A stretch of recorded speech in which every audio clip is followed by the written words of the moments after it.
என் பையனுக்கு வந்து வேலை வந்து இன்னமும் அவரது அமைய மாட்டேங்குதுங்க சார். அவங்க மெக்கானிக்கல் இன்ஜினியரிங் படிச்சிருக்காங்க. அந்த லைன்ல தான் ட்ரை பண்ணிட்டு இருக்காங்க.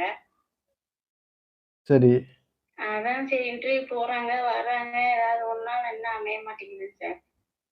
ஒரு 2 லைவுக்கு முன்ன என்ன கேட்டீங்கன்னு நினைக்கிறேன். சார் அப்புறமா தான் நீங்க இந்த வந்து முடியட்டும் அப்புறமா பேசுங்கம்மா அப்படின்னு சொன்னீங்க.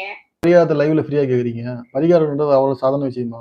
அப்படிங்களா? சரிங்க. எங்களோட நிலைமைனால அதனால தெரியாம ஏதாவது துளசி செடி வாங்கிட்டு வந்து வீட்டுல வைங்க. கிழக்கு பகுதியோ நல்ல காத்தோட்டமான பகுதி துளசி செடி வீட்டுல வைங்க.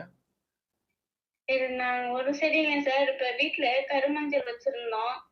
அத வந்து இப்ப வீட்லயே உள்ள சாமி படத்தை இருந்தது முளைக்க ஆரம்பிக்கவும் வெளியில தொட்டியில கொண்டு போய் வச்சிருக்கோம் சார். அது இப்பதான் முளைக்க வருது சார். அவ்வளவுதான், சூப்பர், வேலை முடிஞ்சிச்சு. அப்ப பரிகாரம் ஏற்கனவே உங்களுக்கு வந்துருச்சு. அவ்வளவுதான், அதான் பரிகாரம். இப்ப வந்து அந்த அந்த ஒரு துளசி செடியை வாங்கிட்டு வந்து அந்த கருமஞ்சள் அந்த அந்த துளசி செடியிலேயே அந்த மருண்டையே புதைச்சு நேரம் தண்ணி ஊத்துங்க, வேலை முடிஞ்சிச்சு. உங்க பையனுக்கு வேலை கிடைக்கும், மாறும். அவ்வளவுதான், அதான் பரிகாரம், முடிஞ்சிச்சு. அவ்வளவுதான். ஆனா நீங்க இலவசமா இதை கேட்டா நான் எப்படி தர முடியும்? சரி, நீங்க கேக்குறீங்க, அதுக்காக தான் கொடுத்தேன். ஏன்னா எல்லாரும் தர மாட்டேன். நல்லது நடக்கட்டும்னு ஒரு பையன் ஒரு பொண்ணு பையனுக்கு ஒரு நல்லது நடக்கட்டுமே ரொம்ப கஷ்டப்பட்டோம் சார். அதாம்மா, அதாவது அது எனக்கு உங்க வலி புரியுது. இருந்தாலும் வந்துட்டு சில விஷயங்கள்லாம் நமக்கு ஃப்ரீயா கொடுக்கும்போது பெயின் தெரியாது. நான் வந்து லைவ்ல நான் பரிகாரத்துல இப்ப ஸ்டாப் பண்ணிட்டேன்.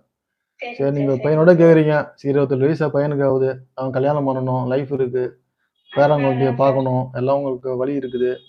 ஸோ இப்போ உங்களுக்கு பரிகாரம் அதான். ஏன்னா ஒரு ஒரு ஒரு செடி வந்து வாங்கிட்டு வரணும் விதி. ஆனா உங்க வீட்டிலேயே வளருது மஞ்சள் செடி வளர ஆரம்பிச்சிருச்சு. இப்ப வந்து அதுதான் அதான் உங்க இப்ப வந்து நீங்க அதை மாத்தி எடுத்து வந்து வடகிழக்கு வீட்டுடைய வடகிழக்கு பகுதியில நல்ல இடத்துல ஒரு துளசி செடி வாங்கி அந்த மஞ்சள் செடியை வச்சுட்டு தினமும் வணங்குங்க. இது வந்துட்டு இந்த துளசியோட இந்த இது சேரும்போது உங்க விராஜலபதியே பெருமாளே கிருஷ்ணனே வந்த மாதிரி அர்த்தம். அவர் எப்பவுமே மாய வித்தையை காட்டுவாரு. கிடைச்சதை நம்மள விட வச்சுவாரு. அதனால பார்த்து இதை பார்த்துக்குங்க. இதை நீங்க எப்பயுமே வீட்டுல வளர ஆரம்பிங்க. உங்க குடும்பம் நல்லா இருக்கும்.